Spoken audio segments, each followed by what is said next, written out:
On va voir maintenant un exercice d'application concernant les translations.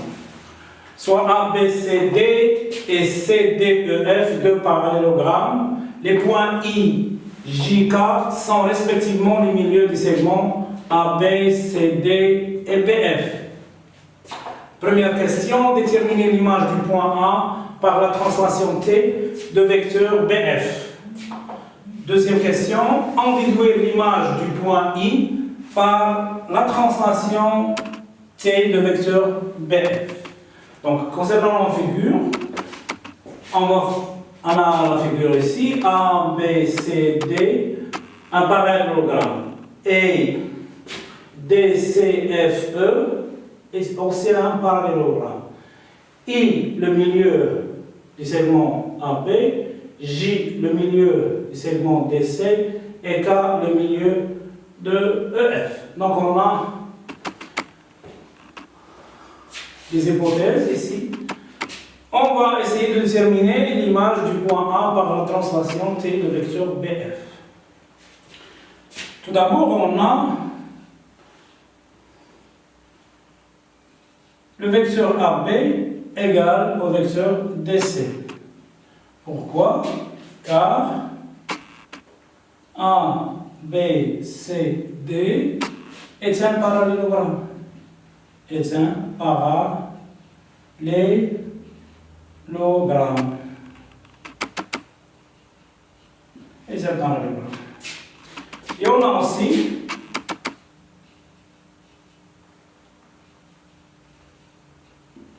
DC égale EF. Le vecteur DC égale le vecteur EF. Car D, C, F, E est un parallélogramme. On a AB égale DC égale le vecteur AB égale le vecteur DC et le vecteur DC égale le vecteur EF, d'où le vecteur AB égale le vecteur EF.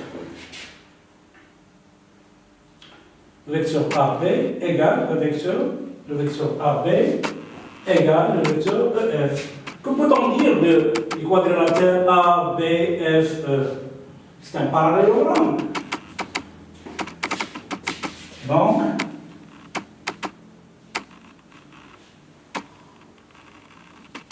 ABFE est un parallélogramme.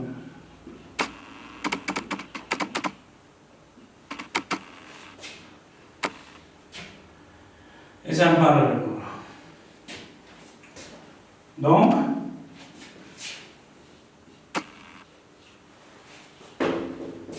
puisque ce quadrilatère ABFE est un parallélogramme, donc peut-on dire du vecteur AE et le vecteur BF sont égaux. Donc, le vecteur AE égale le vecteur F. Et ceci est la définition de la translation du vecteur BF, donc l'image de A et E.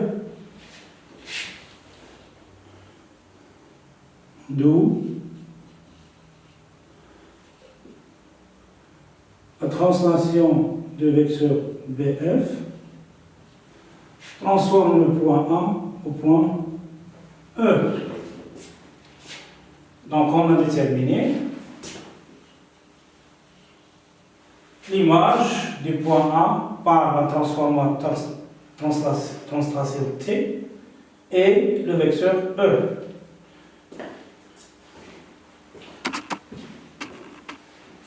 Passons à la deuxième question.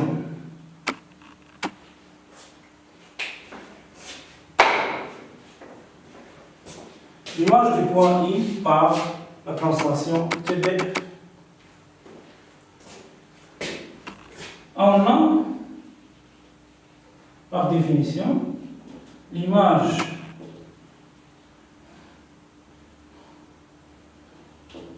de B par la translation de vecteur BF égale BF.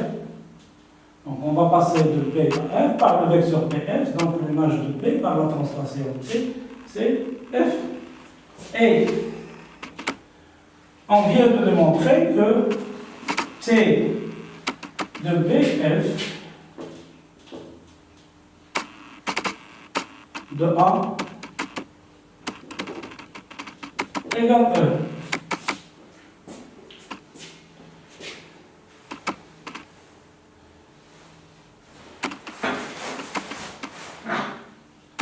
Et on a I, le milieu du segment, du milieu du segment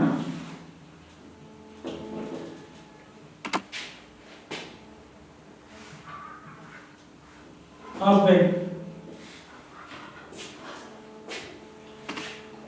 Or, la translation conserve le milieu.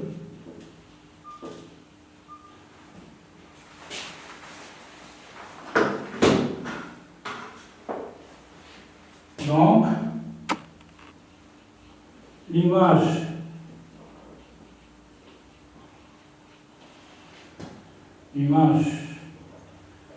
de I par la translation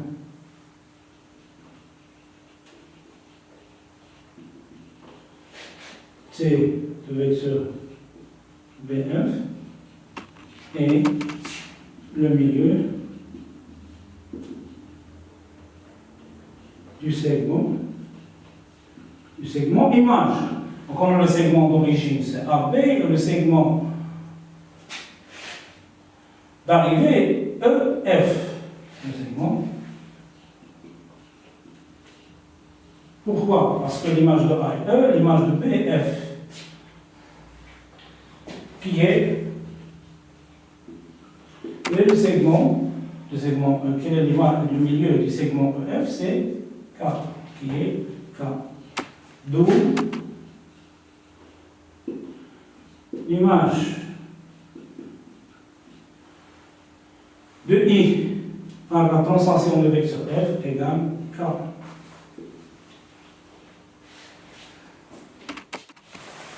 Passons maintenant à l'exercice 2, un exercice d'application de la propriété caractéristique. Soit ABC un triangle, ABC un triangle, et I le milieu de AB et J le milieu de AC.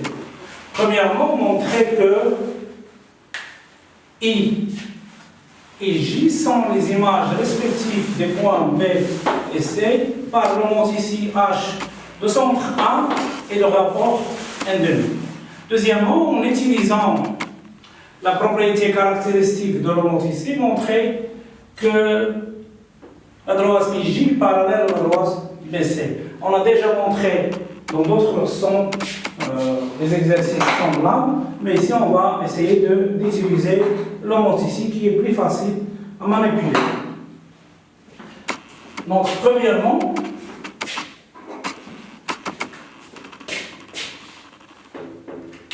on a le vecteur AI, égale N' AB.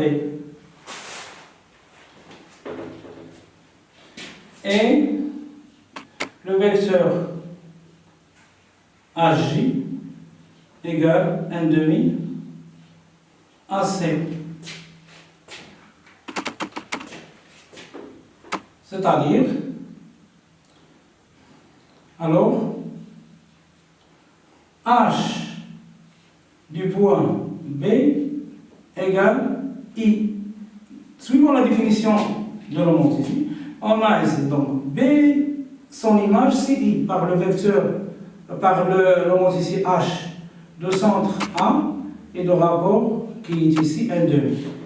Et H de C par l'homocystine de centre A et de rayon 1,5 égale J.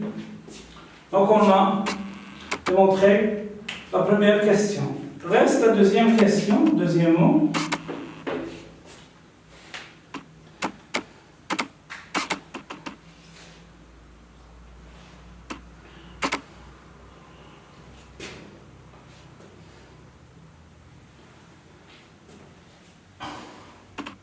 D'après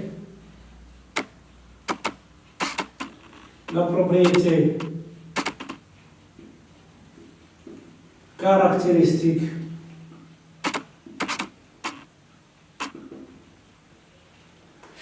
de l'homocystine,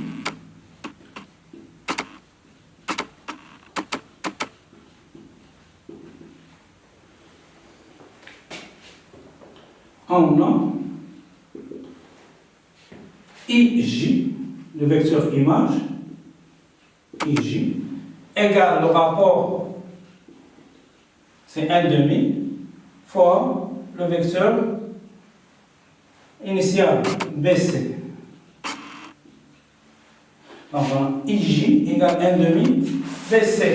Donc, les vecteurs IJ sont collinéaires, d'où la droite IJ est parallèle à la droite BC. Merci de votre attention et à la prochaine.